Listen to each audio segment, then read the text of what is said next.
Thank you, choir. I'd like to start a new series, just a 2-week series today called "Staying in Love," and we'll see. I'm gonna promise you today's sermon, and we'll see how it goes, and then we'll decide if we're going to do it next week. But I'm going to approach it as the kind of love, staying in love, between a husband and a wife, that kind of staying in love. But I recognize that not all of us are in marriage relationships. Some of us have broken relationships. Some of us have lost someone very close to us, and some of us are not ready yet for that kind of relationship. But love, I think if scientists, could keep splitting the atom smaller and smaller, they would find out that love, in fact, is what makes up the whole universe. And that's not just cheese, okay? I'm not just saying that so all the choir women will go, that's so nice. No, I'm just saying that love is what keeps us intact. And so even though I'll be talking about love in terms of marriage relationships, I want you to know that the kind of love that Jesus wants all of us to have is for every relationship that we have. It's the same kind of love that he wants us to have. In fact, my wife loves other people awesomely well. And, you always wonder, why is she so nice to them? Shoot, I should have said that about me and flipped that. But anyway, I'm already off to a bad start. But what I would like to say, this will definitely get me in trouble with my wife, but I would like to talk candidly about love. I was going to talk about falling in love. But falling in love is actually really easy, and not many of us need to be equipped to fall in love. I mean, to fall in love, what you need is a pulse. And what the girl needs is a Texas accent and a blue denim dress that's from the 80s, but she's pulling it off in the 90s. That's all it takes to fall in love. It's really easy. And if I preached to you about falling in love, it would be a very short sermon. So whenever you want to crack that one out, Pastor Fred, go ahead. It'd be a very short sermon. But staying in love is much different. But it's easier than ever to fall in love. In fact, with most of the couples that I've done premarital counseling with, the way they've fallen in love is the internet. I mean, you don't even have to go to the sock hop anymore. Did people do that? Yeah. You don't even have to do that anymore. To fall in love, you can meet people around the world on the internet, or you can send in your profile on eHarmony, right? And they'll send back all these matches for you to help you fall in love. And it's never been easier to fall in love. And also because of television, we can fall in love over and over again, like I do with Robin Meade on Morning Express. CNN's Morning Express. Stacy knows that I have a crush on her.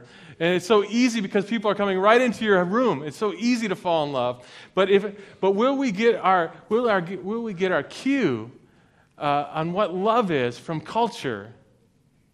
Will we get our cue from culture? Because the culture is dying to tell us what love is. I mean, we get our cue from internet, the novels we read, from chick flicks that we see. You know why every chick flick only lasts 2 hours? Because after that, love gets difficult.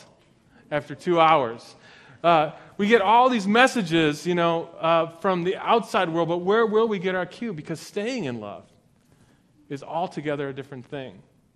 Staying in love is very, very difficult. In fact, the statistics have remained the same for quite a time. About 50% of all marriages fail. 50% of all marriages fail. And if you think about the marriage of your parents or any marriages that you know of, you might say that even those marriages aren't succeeding. They're together, but has love lasted? Maybe you might be your own family. It might be someone you know. It might be the parents you grew up with. The husband likes to take vacation with his dog, and the wife likes to go to Vegas with her friends. So it's like even in those marriages, the marriage is intact, but has love lasted? Because staying in love is incredibly difficult. Very few of us have even seen love last. So how are we going to do it for ourselves in our own relationships? How will we make love last? We're so ill-equipped. Andy Stanley, a pastor down in Georgia, did a similar sermon series, and he did some research and found out that to be emotionally equipped for a long-term relationship, he says these are the things that you need. This is what you need in your home that you grew up in. You need good doses of respect, encouragement, comfort, support, acceptance, approval, appreciation, attention, and affection in large doses. You need all those things in order to have any chance of being able to enter into a long-term relationship. You need affection, respect, encouragement, comfort, security, support, acceptance, approval, appreciation, and attention in large doses. Now, if that's all that we need all those things in large doses in the family that we grew up in order to stay in a long-lasting love with the person we're about to enter relationship with. Well, most of us, come into that relationship with a great deficit, right?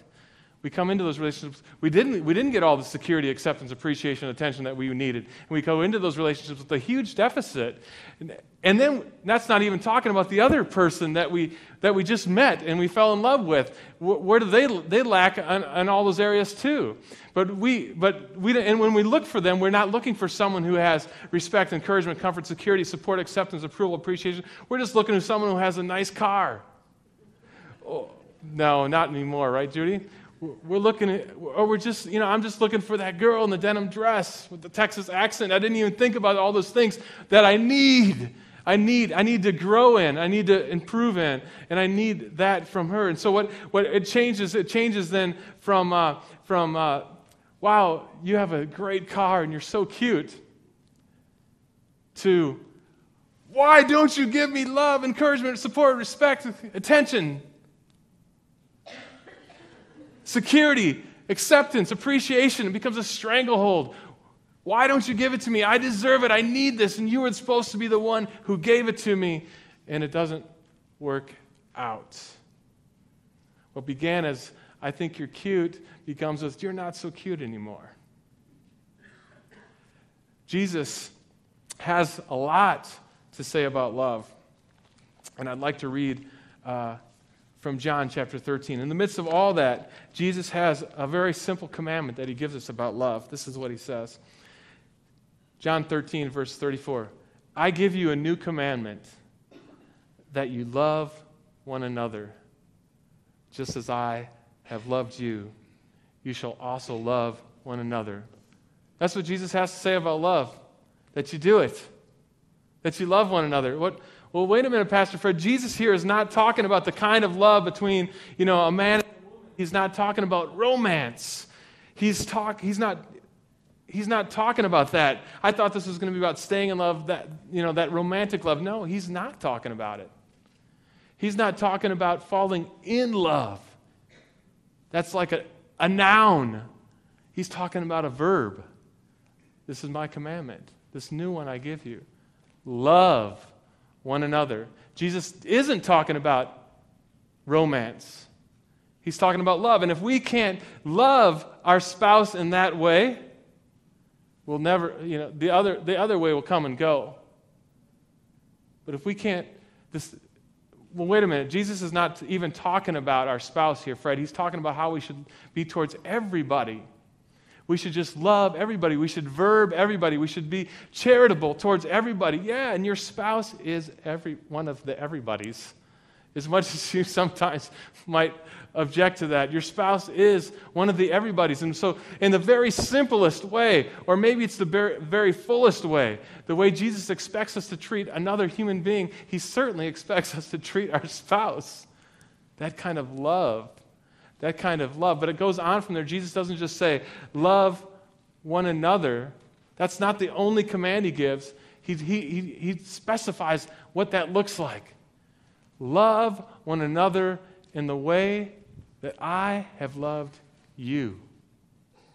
So Jesus, we need to know how Jesus loves us in order to love each other. We need to get that. We need to know how Jesus loves us. Because here's the thing, I love Stacy in the way Fred loves people.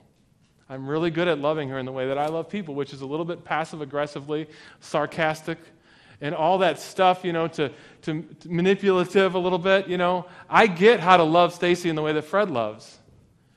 But loving Stacy in the way that Jesus loves me is a whole nother thing. But Jesus says, love one another as I have loved you. We need to understand how Jesus loves us. And how does Jesus love us? And I think a lot of, like I said in the children's sermon, Jesus does love us unconditionally. But here's the thing about unconditional love. That has everything to do with the person we're loving. So like I will love Stacy no matter what she does, who she becomes, what mood she wakes up in the morning. That's unconditional love. But Jesus also loves us in another way, sacrificially. And that has everything to do with the lover, the one loving. To sacrifice, to put yourself beneath and after and below the one you are loving. This is not just true for marriage relationships. This is true for every relationship Jesus wants us to enter into. That kind of love, where we are never the first one. We are less, not because we're really less, but because we choose to be less, just as Jesus chose to be less for us, so that we might be more. We sacrifice ourselves and make ourselves lower. We don't go into relations saying, I expect this, I deserve this, I demand this.